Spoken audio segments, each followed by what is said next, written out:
Okay. This one will hopefully be brief because I got things to do. Things to physically, whatever. But it's happening and it's musing and this is what is. And the desire is to express this because that's why anything is at all. Because of the desire to express. That's why all of this is. So the topic is free will, right? And sort of the question being, is there such a thing as free will? Of course, the way it's usually asked is, do we have free will?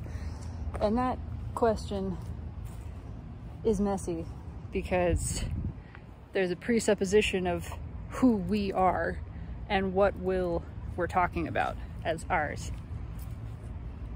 And I feel like usually that's from an egoic standpoint. That's from the perspective of the mind and the mind-made self. And then when there is identification with the mind-made self, there's this mind asking, do I have free will, basically? And the answer to that, I feel, at that level is no. The egoic illusion of will, which would be the mind's will, it's a yes and it's a no. It's a yes because it is free, but it's a no because the will of the mind is encapsulated within the broader will, which is actually yours. But the will of the mind, it's kind of like what's called a child in programming descriptions. So you create a function that's called the parent function, and it has these sort of stipulated characteristics. This is what it does. This is what this function does. This is the parent function. Here's what it does. And then you can create a sort of sub function, and forgive me, it's been a long time since I programmed anything, but you can create a sub function that inherits the properties of the parent, which is why it's called a child, and then does some other things underneath that umbrella. And that's kind of what egoic or mental will, which I think most people probably consider their will or free will to be. That's kind of what it is. And so nothing is outside of nature. It's that whole thing again. What we truly are is not human. The human is an expression of what we truly are, yes. And so it's not outside the self, it's not other than the self, but it's not the true self. And so the expression of human and everything that human does is a part of this broader will. And it inherits those properties. It is the desire of nature. We'll just start with it. It's the desire of nature or source or spirit, whatever you want to call it, that everything is as it is. That's a desire. And so everything that is, including this illusion of a separate will, is a part of that. It's a desire of self to experience its freedom to such an extent that it feels it is so free that it might be able to go against itself. It's so free that anything goes. And that is true. It is so free that anything goes. But we can't escape the fact that there's a core desire here, and therefore all conditions, it's unconditional. It's unconditional. It's an unconditional desire. This would fuck up everything in programming. It's unconditional, so everything meets that condition. It's basically, you know, saying if something is, then it meets this condition. If anything is, then it is approved of. Point blank. Because the desire is for everything to be freely, to be with no restrictions, with no limitations. That is an accurate expression of self, because the self is unlimited, the self is unrestricted. So of course its being is unrestricted.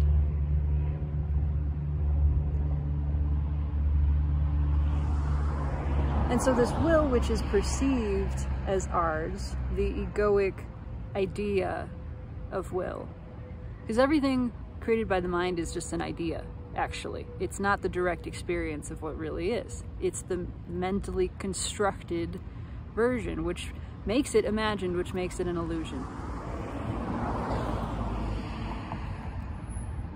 Of course, at a deeper level, everything is a dream, but that's beside the point. So this idea of free will falls under the umbrella of what might be called divine will or natural will, natural order. And so it cannot exist outside of it. It can't exist separate from it. And so it is necessarily guided, just naturally, by the higher order. Does that mean it's not free? Well, that's kind of up to your definition of it. Here's the other part though. It's not the true will, it's the illusion of will. The egoic, mentally constructed concept of will isn't actually yours. That's an idea. Your true will is nature's will. You are nature. You are the self. You are life. It can be said that life or being is simply expressing. First of all, there is no be-er. There is no one that is being. There is no one that is being. There is only being. There is beingness. There is not one that is aware. There is only awareness. It is awareness aware of itself. It is beingness being itself, aware that it is being and experiencing the being of being. And it is the natural desire, I think inherent to, intrinsic to, excuse me, it is the natural desire of being to express and to experience itself through expression.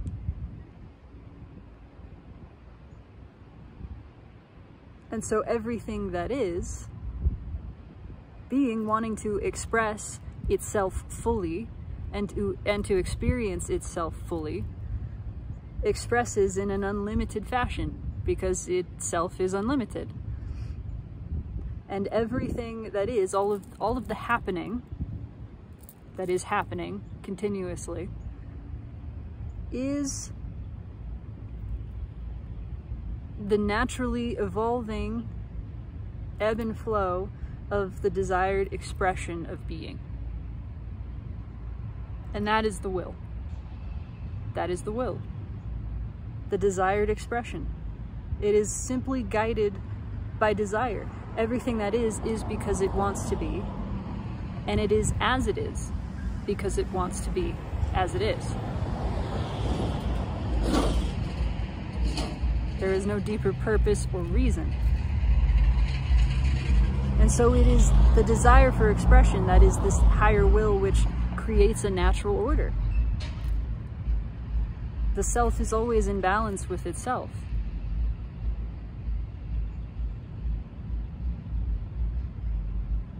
So the desire of life is to express, and all of the happenings are a part of that expression. And if you consider yourself to be a happening, then it would appear that you have no free will. If you consider yourself, your identity, to be one of the happenings of life, then it will feel and appear as though you have no actual control over anything, you have no free will, everything is just happening, and it's sort of, it feels predestined perhaps, or arranged, or orchestrated. And the reality is you are the life that is orchestrating, but you're not orchestrating as a part of this plan necessarily. It's just naturally things are ordering themselves because it is your desire.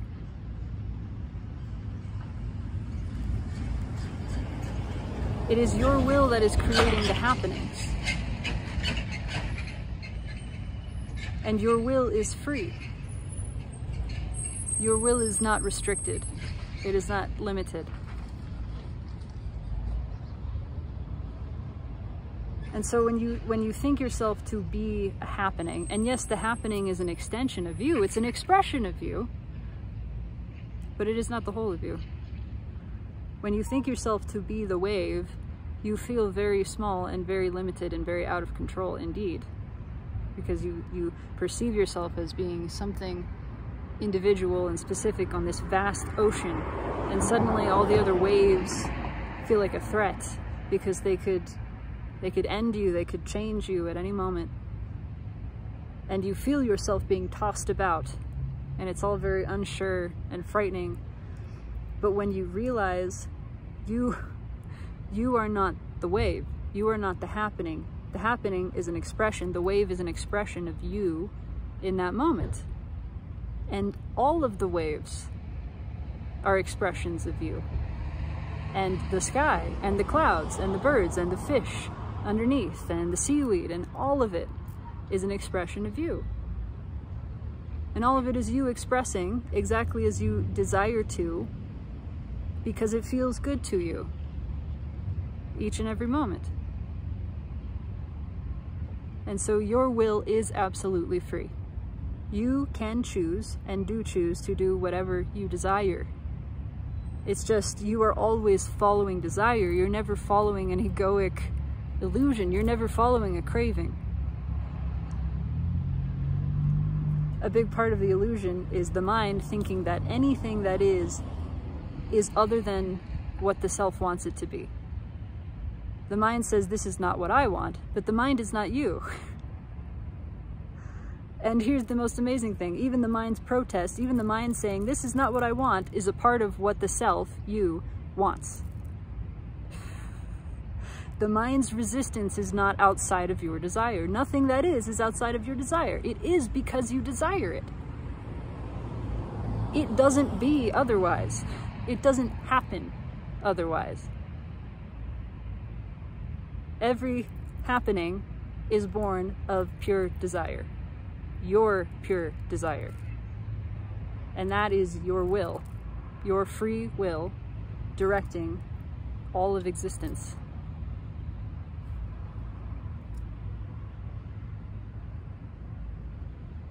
There cannot be anything other than what you want. And even the experience, very much the experience of unwanted, of unwanting, is a part of your wanting. A very deliberate, beautiful, special part of your wanting.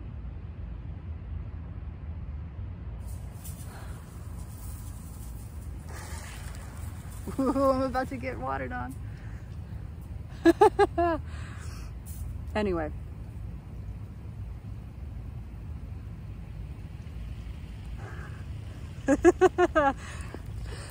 Oh my God. There's an aphorism suggested in the book Existential Kink that is, having is evidence of wanting. I would also say wanting is evidence of having. That's another version of it. And it's absolutely true. It's just wanting from a broader level, wanting from the true self. The mind will protest. The mind will say, no way, I don't want that. Because that's the mind, and that's what the mind does. And that's beautiful, that's perfect. And the rest of yourself doesn't even not want that. It wants that. It wants all of it. You are so much bigger and more fun and free and juicier than you allow yourself to realize. This butterfly.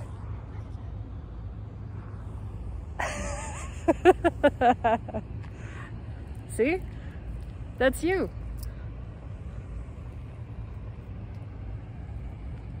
And your will is free. It's just that the will of the mind that we tend to assign the label of yours is not yours, and is a part of what is contained underneath the umbrella of your will, your true will, which is natural and totally free.